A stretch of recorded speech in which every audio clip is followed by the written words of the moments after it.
Ngayong araw mga tol, nasa harapan natin itong Sport Maxi scooter ng Bristol, ang Bristol Invictus 160. So ano nga bang meron dito sa Sport Maxi scooter na to? So yan ang alamin natin, pero bago ang lahat, pagdating nga sa presyo nito, mabibili natin to sa halagang 128,800 pesos. Pero naka-promo tayo dito ngayon, pag binili nyo siya ng cash, bali 118,800 na lang. At kung installment naman ng balak nyo, ang all-in down payment para dito ay 46,655 pesos at ang magiging monthly mo for 3 years ay 6,237 pesos. Pagdating naman mga tol sa looks niya, so meron itong napakaangas na datingan and talagang napaka-sporty rin ng looks. So makikita talaga natin yung build ng Yamaha Aerox dito, no? So hindi naman natin may kakaila yun. Pero pag titingnan natin sa headlight, may pagka-X-Max yung design niya o yung datingan. So sabihin na lang natin na pinagsamang Aerox at X-Max itong Invictus 160. Kaya talagang napakaangas. So available nga to dito mga tol sa Bristol, Cabanatuan City. Dito lang yan sa tapat ng ELJ Hospital sa Sigio Business Center. Kaya kung interesado ka, pwede mo kay PM sa Facebook page natin o kaya call or text ka lang dito sa number ko. So pagdating nga sa front end mga tol, mula dito sa cover ng handlebar, so meron tayo ditong maliit na wind visor. Then dito naman meron siyang emblem ng Bristol, yung pinaka branding niya. Very premium ng texture, and sa fairing natin dito may semi-wrap texture siya. At syempre sa part na to may mga edges siya and matte yung finish ng paint, kaya kitang kita yung kantuhan ng fairings. Tapos may decals tayo dito na yellow line at may nakasulat na liquid gold. Dito naman sa middle part meron din siyang yellow line dito na parang naging kilay niya. Tapos dito may decal siya na Invictus yung pinaka brand name niya. Then sa part na to sa side profile pa din, same lang sa kabilang side profile yung decals natin dito. And sa part naman na to, very stylish ng design. Nag-separate yung matte finish na fairings kaya nagkaroon ng magandang accent dito sa part na to.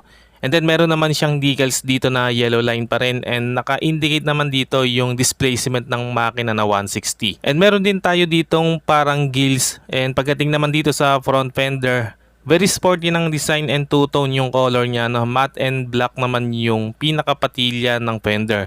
Tapos meron siyang decals na TCS or traction control system. Pagdating naman dito sa mismong headlight, napaka-aggressive ng design and maganda dito, naka-LED na yung ilaw.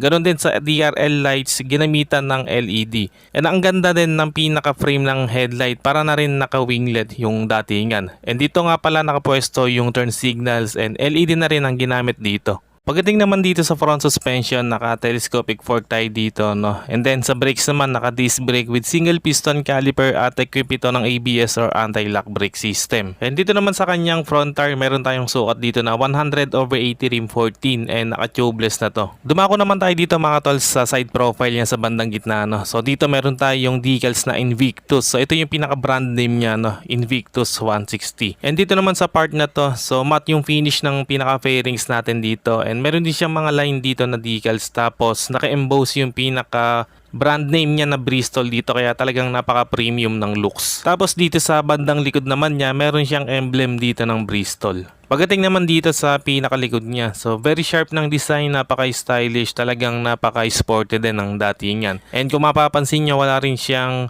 pinaka-handlebar, no? So bali dito yung pinaka-handlebar niya sa ilalim, yung pinaka-fairings na din niya. And pagdating naman doon sa mismong tail light, LED na yung ginamit dito. And dito naman sa turn signals, dito nakapwesto, no? So hindi siya naka-integrated. So not sure lang mga tol, no, kung bulb type pa rin yung ginamit dito o LED na. Pero talagang napaka-sharp din ng design ng pinaka-turn signals. And then dito naman meron tayong ilaw para sa plaka natin, and dito meron tayong reflector for added visibility. And pagdating nga pala dito sa pinakatapakan ng rider, so meron din siyang mga grip dyan, ano, para hindi madulas. And syempre medyo mahaba rin siya, so ibig sabihin pwede nating ilipat-lipat yung paan natin para kung sakaling mag-ride ng malayo hindi agad makangalay. And dito naman sa pillion footrest natin, so malapad din siya, kaya talagang salong-salo yung paan ni back rider. And meron din siyang grip para hindi madulas, tapos alloy yung ginamit. And of course nagustuhan ko din yung rear shock natin dito, no, o yung rear suspension natin. So dibaso na siya, tapos gold yung kulay, kaya napaka-premium din ng looks. And yun nga, naka-dual shock absorber tayo dito sa likod. And then pagdating naman sa brakes,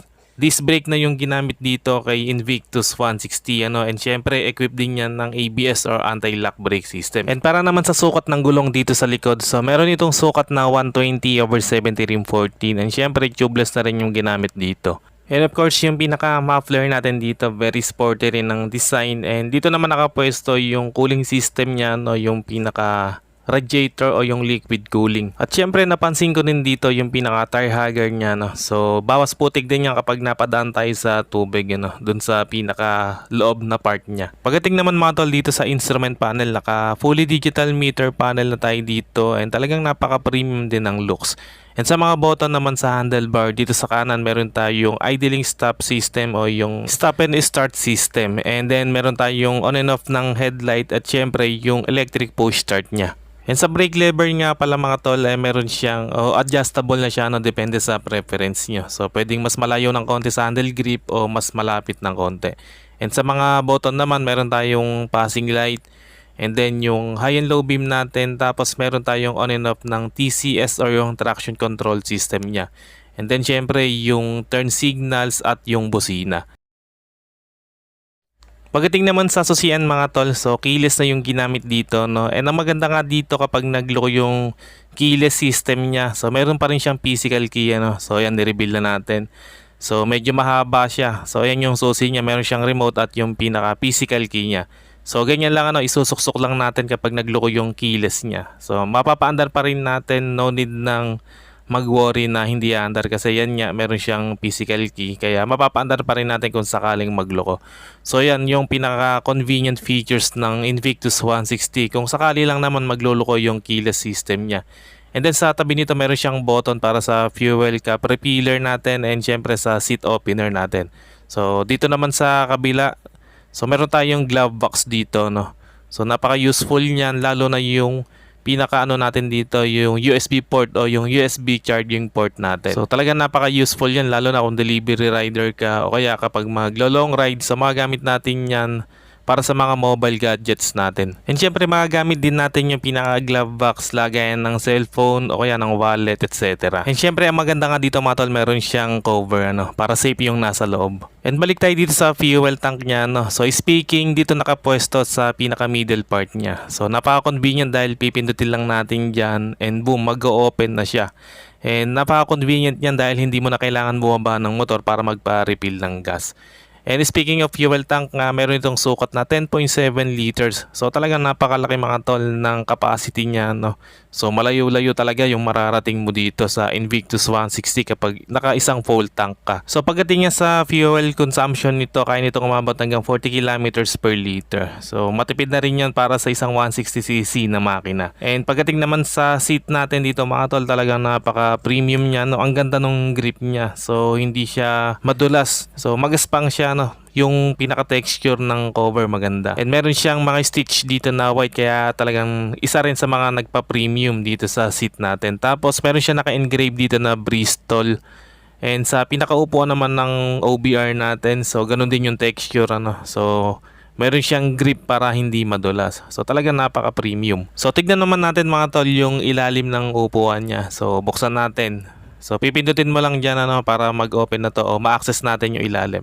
So ayan, talagang napakaluwang din ng compartment natin dito. So kasya dito yung isang standard size ng helmet and meron pang space para sa ibang gamit, ano. So talagang napaka sulit ng compartment natin dahil marami tayong mailalagay. Tulad ng yun nga, standard size ng helmet, pwede ring jacket, bag, etc. Pagdating naman mga tol sa dimension ng Invictus 160, so hindi naman siya ganong kataas sa seat height, ano. So meron itong sukat na 740mm and meron siyang ground clearance na 135mm. And pagdating naman sa timbang, so hindi rin naman siya ganong kabigat. Meron lang itong timbang na 127kg. So manageable pa rin yan kahit ng lady rider. And pagdating nga mga tol sa makina, gumagamit ito ng 160cc liquid cooled single overhead cam 4-valve 4-stroke single cylinder fuel injected engine na kaya mag-produce ng 11.8 kW at 8,500 RPM at max torque na 14.7 Nm at 6,500 RPM. And of course, pagdating sa transmission, CVT yung ginamit. Okay mga tol, yan ang update natin para dito sa Bristol Motorcycles, and ito nga ang Invictus 160. Kaya sa mga interesado, pwede nyo i-PM sa Facebook page o kaya kontakin nyo lang ako dito sa number ko. So hanggang dito na lang muna mga tol kung umabot kayo sa part ng video na to. And sa mga solid viewers natin dyan, maraming salamat mga tol sa panonood. And kung bago ka lang sa channel na to, huwag kalimutang mag-subscribe at paki-on na rin ang notification bell para ma-notify kapag may bago tayong upload. And syempre meron din tayong Facebook page. Paki-like and follow na rin. Maraming salamat mga tol. Always ride safe and God bless.